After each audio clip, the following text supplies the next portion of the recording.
ایمان معاشرے کی بنیاد ہے۔ اگر آپ کے دل میں ایمان ہے تو آپ کو آزمائش کے لیے تیار رہنا ہوگا۔ یہ ایمان جو مطالبہ کرتا ہے یہ آزمائشوں کا مطالبہ کرتا ہے۔ یہ اس راستے میں جگہ جگہ پہ بلائیں آئیں گی، آزمائشیں آئیں گی اور لوگوں کو آزمایا جائے گا، کیونکہ زمین پہ اللہ تبارک تعالیٰ نے جو اقتدار کا وعدہ کر رکھا ہے، جو تمکین کا وعدہ کر رکھا ہے، جو مسلمانوں کے لیے کہہ رکھا ہے کہ تمہیں اس زمین پہ اقتدار ملے گا، یہ ایسے نہیں ملے گا۔ یہ اقتدار بھی ان آزمائشوں کے دور سے ہو کر کے گزرے گا۔ آزمائش کے بغیر ہی ہم ایمان کی تکمیل کر سکتے ہیں اور ان کے تمام مراحل سے گزر سکتے ہیں، تو یہ ناممکن چیز ہے۔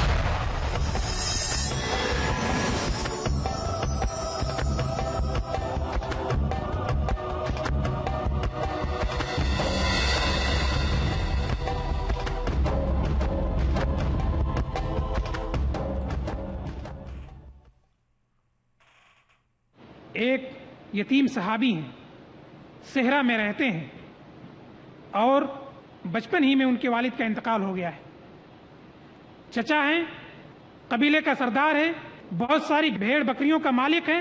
وہ اپنے اس یتیم بھتیجے کو کچھ بکریاں دے دیتا ہے اور کہتا ہے کہ صحرا میں چراؤ، اور جب یہ بکریاں آگے بڑھ کر کے بہت زیادہ ہو جاتی ہیں، اچھی خاصی تعداد میں ہو جاتی ہیں، تو کہتے ہیں کہ یہ بکریوں کے بھی مالک میں نے تمہیں بنا دیا ہے۔ وہ صحابی مکے اور مدینے کے درمیان صحرا میں رہتے ہیں اور وہ ہمیشہ سنتے رہتے ہیں کہ مکے میں ایک آدمی ہے، اس نے نبوت کا دعویٰ کیا ہے۔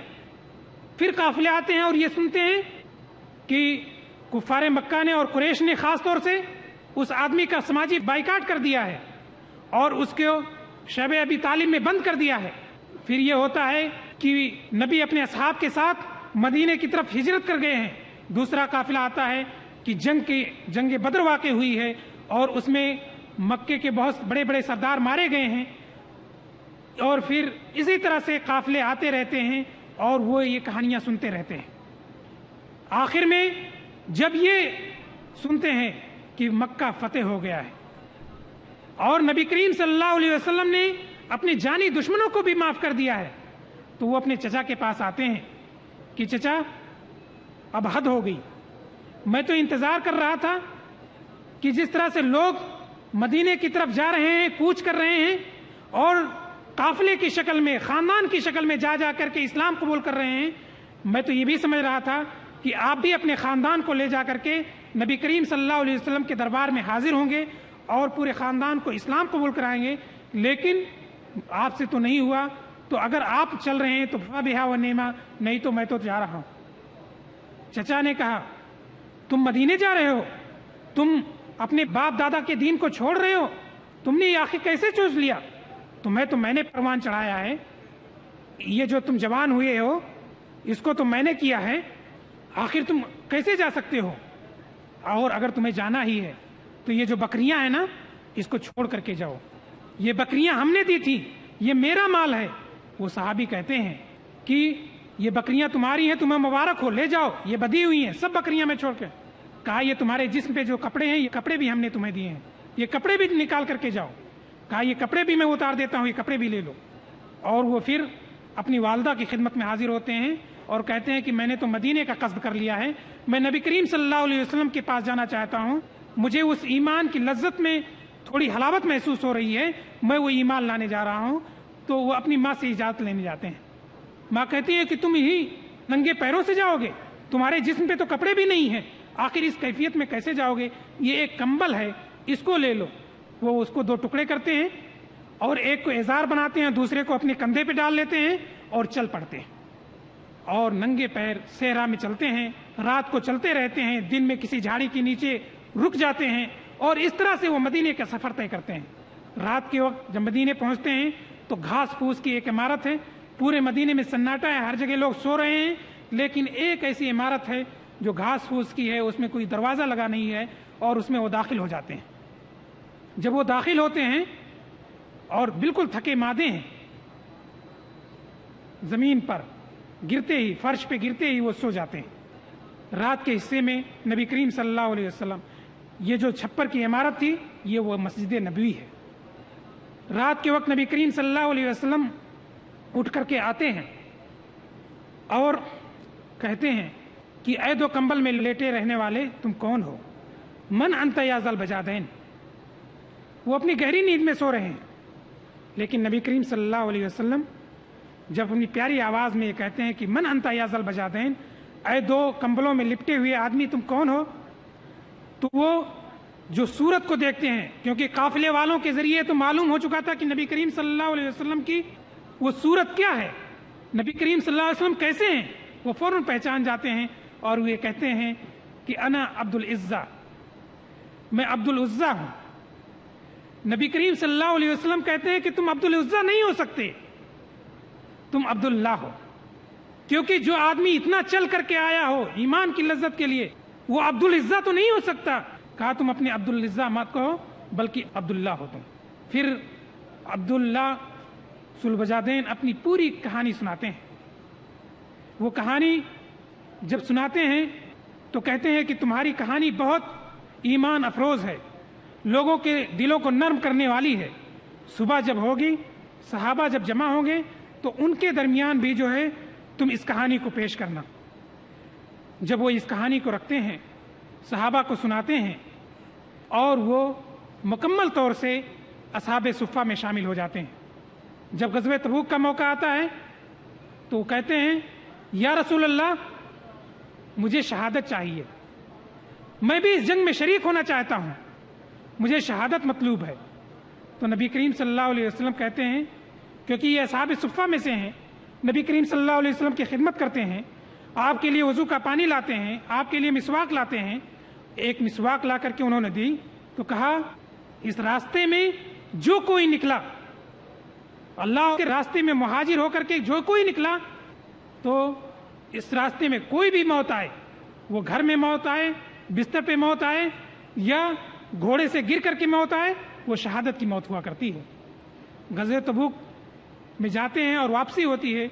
वापसी में अब्दुल्लाह इब्न मसूद रज़ी अल्लाह तआला अन्हु रवायत करते हैं कि मैं देखता हूं कि खेमों में हलबलाहट है, लोग एक दूसरे को देख रहे हैं। मैं कहता हूं कि रात का अंधेरा ऐसे में क्या है, तो देखता हूं कि हज़रत बिलाल अपने हाथ में एक चिराग लिए हुए हैं और नबी करीम सल्लल्लाहु अलैहि वसल्लम कब्र में उतरे हुए हैं, हज़रत अबू बकर और उमर भी हैं, और ये आवाज़ आ रही है। तो मुझे मालूम हुआ कि हज़रत अब्दुल्लाह ज़ुलबजादैन का इंतकाल हो गया है।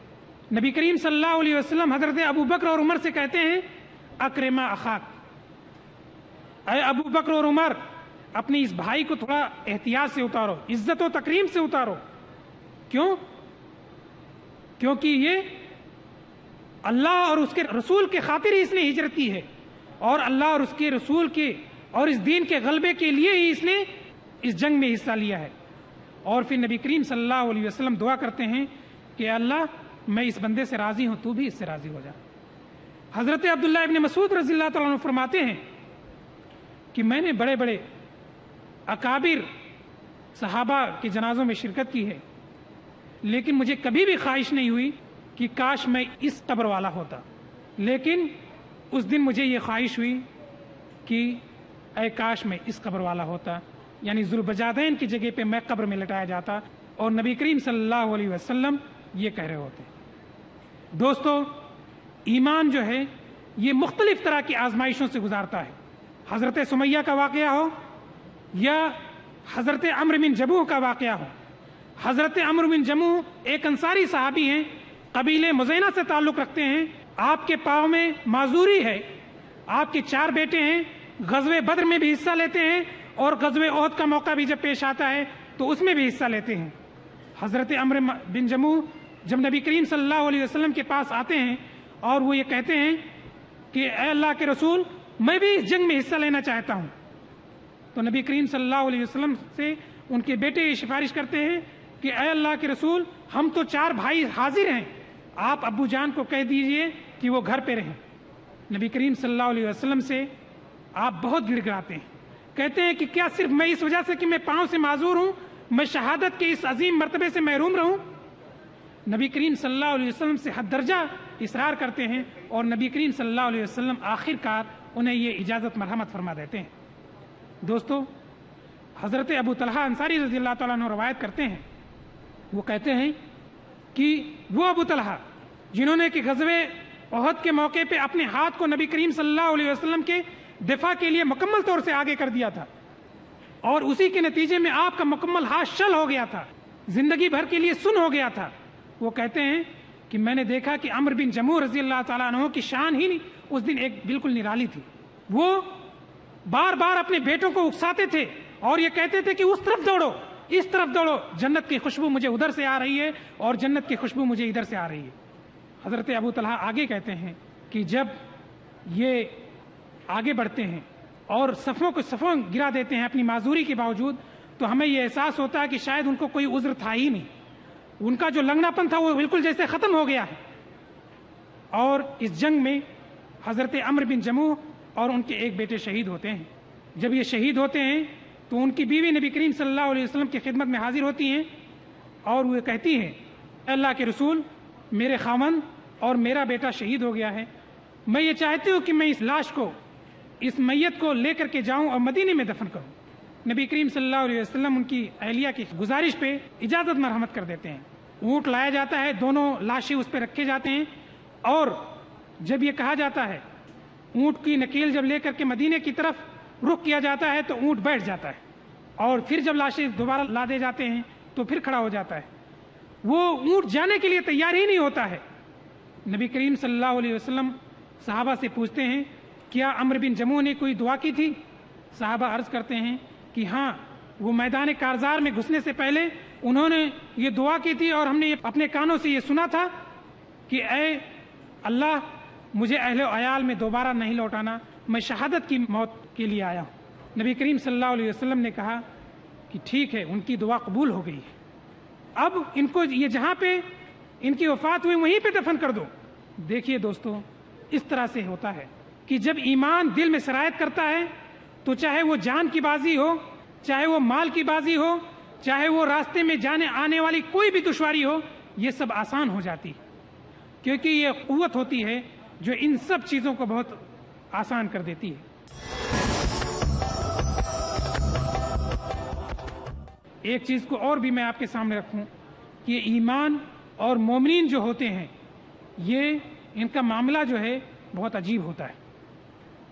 اگر ہمارے دلوں میں ایمان سرایت کر جائے، ہمارے دلوں میں ایمان جاگزی ہو جائے، ہم صحیح معنوں میں مومن صادق ہو جائیں، تو انشاءاللہ اس دنیا کی بھی سعادت اور آخرت کی سعادت بھی ہمارے لیے مقدر ہے.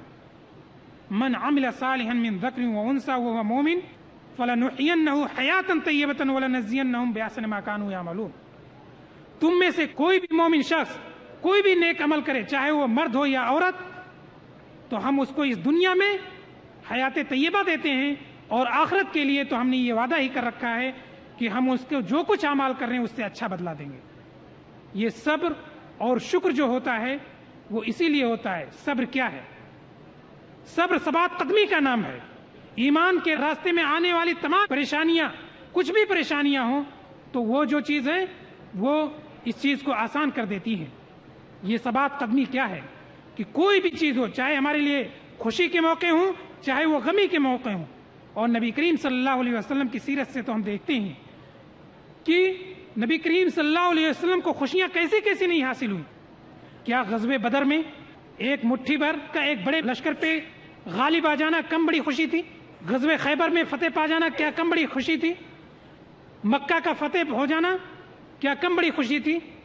لیکن ہر موقع پہ نبی کریم صلی اللہ علیہ وسلم نے شکر ادا کیا، سجدے شکر بجا لائے. اور اسی طرح سے جب جب بھی آپ کو کوئی مصیبت آئی، جب جب بھی آپ کو آزمایا گیا، تو ایسے میں آپ نے ثبات قدمی دکھائی اور صبر کیا. نبی کریم صلی اللہ علیہ وسلم سے روایت ہے، عجبا لامر المومن فإن امرہ کلہ خیر. مومن کا معاملہ ہی عجیب ہے، اس کے لیے تو ہر چیز ہی بھلی ہے. اگر اسے کچھ خوشی لاحق ہوتی ہے تو وہ شکر ادا کرتا ہے، اس میں بھی اس کے لیے بھلائی ہی بھلائی ہے. اور اگر اسے کوئی مصیبت پیش آتی ہے، کبھی آزمایا جاتا ہے، تو اس میں بھی وہ صبر سے کام لیتا ہے، ثبات قدمی دکھاتا ہے، اور اس میں بھی اس کے لیے خیر ہی خیر ہے. نبی کریم صلی اللہ علیہ وسلم نے فرمایا، من یتصبر یصبرہ اللہ. جو مصائب کے وقت میں صبر اور ثبات قدمی کی طلب کرے، ثبات قدمی چاہے، اللہ تعالیٰ اسے ثبات قدمی عطا فرماتا ہے. वमा ऊतिया खैरुन व औसा मिन सब्र, और इस दुनिया में कोई चीज सब्र से बेहतर और उससे ज्यादा कुशादा चीज कोई दी ही नहीं गई है।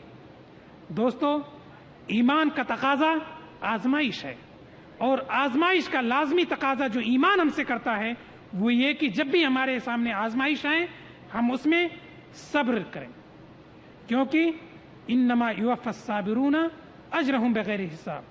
जो साबित कदम रहने वाले लोग हैं, जो जम जाने वाले लोग हैं, जो मसाइब का खंदा पेशानी से मुकाबला करने वाले लोग हैं, उनके लिए अल्लाह तबारक ताला ने वादा कर रखा है कि उनको अज्र जो दिया जाएगा वो बगैर हिसाब है, उसका कोई हिसाब किताब नहीं, अल्लाह तबारक ताला अपनी तरफ से देगा।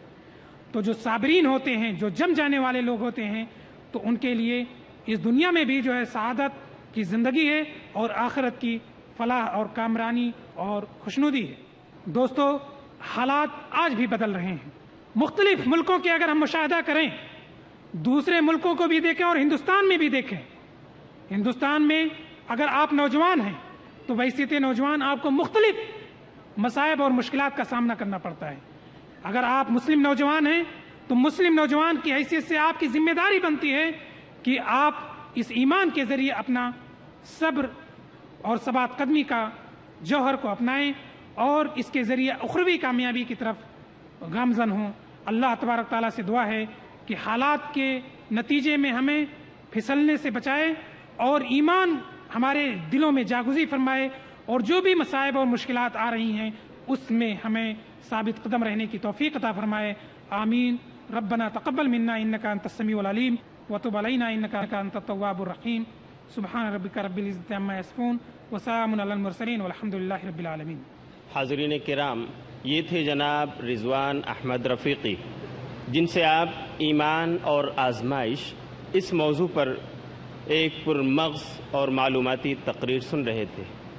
यकीनन आपके ईमान में ज़रूर जुम्बिश आई होगी, आपका ईमान ज़रूर गरमाया होगा और उसमें हलचल पैदा हुई होगी। लेकिन हो सकता है इस तकरीर के बाज़ निकात को समझने में आपको कोई परेशानी आई हो, जिसकी तशफ़ी आप चाहते हो, और इसके लिए आपने सवालात भेजे हैं। तो इंशाअल्लाह मैं एक के बाद एक सवालात आपके सामने रखूँगा और इंशाअल्लाह बिरादर गिरामी रिजवान अहमद रफ़ीक़ी वो आपको इसका जवाब देंगे। इस सेशन का पहला सवाल ये है कि आखिर हम तो सहाबा के मुकाबले में बहुत कमज़ोर हैं। मौजूदा आजमाइशों के दौर में हम आजमाइशों का मुकाबला कैसे कर सकते हैं? अच्छा सवाल किया गया है। कुरान मजीद हमारे लिए नुस्खे कीमिया है और नबी करीम सल्लल्लाहु अलैहि वसल्लम की अहादीस हमारे लिए हिदायत की राह है। इन्हीं दोनों चीज़ों पर मुकम्मल तौर से हमारी मुकम्मल रहनुमाई हासिल हो सकती है। कुरान मजीद की सूरह बकरा उसकी आयत नंबर 153 का अगर हम मुताला करें तो आजमाइशों का जो लाहे अमल दिया गया है वो ये कहा गया है कि या अय्युहल्लज़ीना आमनुस्तईनु बिस्सब्र वस्सलाह, ऐ लोगो जो ईमान लाए हो तुम मदद चाहो सब्र और सलाह से। तो दो नुस्खे हैं जो मौजूदा आजमाइशों से हमें इसमें हम किनार कर सकते हैं, इसमें हम राह रास्त पे रह सकते हैं, आखिरत में भी हमारी कामयाबी मुज़मर हो सकती है, इस दुनिया में भी हम सुरखरू और कामयाब हो सकते हैं। पहली चीज़ क्या है कि हम नमाज का दामन ना छोड़ें, और दूसरी चीज़ है कि सबात कदमी दिखाएं।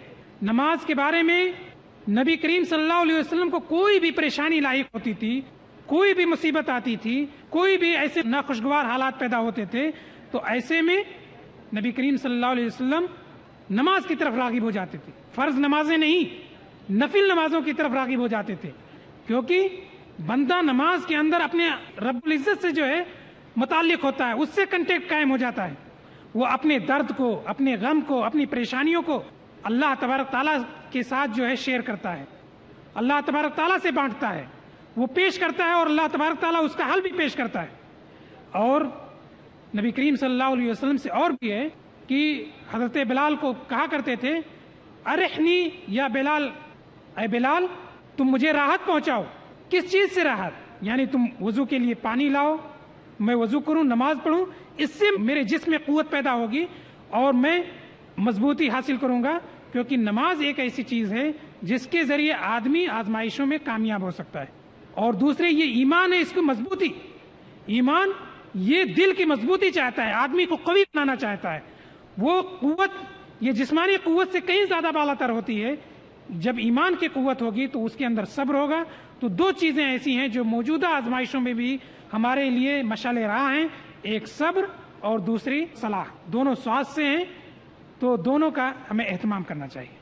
जज़ाकल्लाह। दूसरा सवाल जनाब नदीमुल्लाह साहब का है, जो स्टूडेंट हैं। वो कहते हैं कि क्या हमारा ईमान कम और ज़्यादा होता है? अगर होता है तो किस तरह मालूम हो, और ईमान के इजाफा के लिए क्या किया जाए? बहुत अच्छा सवाल किया है साथी ने। जी, ईमान कम और ज़्यादा होता है। अभी हम एक गुफ्तगू सुने, कुरान मजीद की आयत को समझ करके सुने। हमारी कैफियत कुछ और होती है। हम अल्लाह और उसके रसूल से बहुत ज़्यादा करीब होते हैं, लेकिन हम अगर किसी दूसरी मजलिस में हों, बिल्कुल दुनियावी किस्म की मजलिस हो, जहाँ पे बिजनेस की बात हो रही हो, जहाँ पे लहो लईब की बात हो रही हो, ईमान हमारा वहाँ पे बहुत कमज़ोर हो जाता है। और कुरान मजीद की भी बहुत सारी आयतें इसके शाहिद हैं। लियज़दादू ईमान अम्मा ईमान, जब उन पर कुरान मजीद की तिलावत की जाती है, आयत पढ़ी जाती है, तो उनके ईमान ज़्यादा हो जाते हैं। ज़्यादतहुम ईमाना, तो ये चीज़ तो फैक्ट है, हकीकत है कि ईमान कम और ज़्यादा होता है। ईमान के इजाफे के लिए बहुत सारे वसाइल हैं, ज़राए हैं। उनमें से एक चीज़ ये है कुरान मजीद को तिलावत के ज़रिए। नबी करीम सल्लल्लाहु अलैहि वसल्लम ने फरमाया कि इन्नल क़ुलूब ला तस्दउ कमा यस्दउल हदीद, कि दिलों को भी जंग लग जाते हैं जैसे कि लोहे को जंग लग जाता है। तो सहाबा किराम रज़ियल्लाहु अन्हुम ने सवाल किया कि मा जलाओ है या रसूल अल्लाह, तो इस जंग के छुड़ाने का इलाज क्या है, कैसे हम इस जंग को छुड़ा सकते हैं? कहा कसरत तिलावतिल कुरान व ज़िक्रुल मौत, तुम कसरत के साथ कुरान मजीद की तिलावत किया करो और मौत को याद करा करो। तो ये दो चीज़ें ऐसी हैं कि कुरान मजीद की तिलावत को हम अगर करें और मौत को याद करें, इस दुनिया की हकीकत को याद रखें कि ये दुनिया क्या है, क्या दुनिया ये हमारे लिए मुकम्मल अबदी ज़िंदगी है या एक मुसाफिर की हैसियत से हमें यहाँ से गुजर जाना है? मौत एक ऐसी हकीकत है जो हमारी ज़िंदगी पे तमाम कर देगी। तो ये सब ऐसी चीज़ें हैं। सहाबे किराम के वाक़यात को हम पढ़ें, अंबिया की सीरतों को हम पढ़ें, नबी करीम सल्लल्लाहु अलैहि वसल्लम की सीरत को हम पढ़ें। इन सब चीज़ों से हमें ईमान में जिला मिलता है, ईमान में अफजोदगी होती है, इजाफा होता है और ईमान ज़्यादा बढ़ता है। कुरान मजीद की तिलावत, नमाज से ताल्लुक़, सहाबा किराम की सीरतों का मुताला, नबी करीम सल्लल्लाहु अलैहि वसल्लम की सीरत तैयबा का मुताला और मौत को याद रखना, ये सब बहुत सारे ऐसे असबाब हैं, मुआविन असबाब हैं, मुआविन वसाइल हैं, जिसके ज़रिए हम अपने ईमान की ज़्यादती का सबब कर सकते हैं।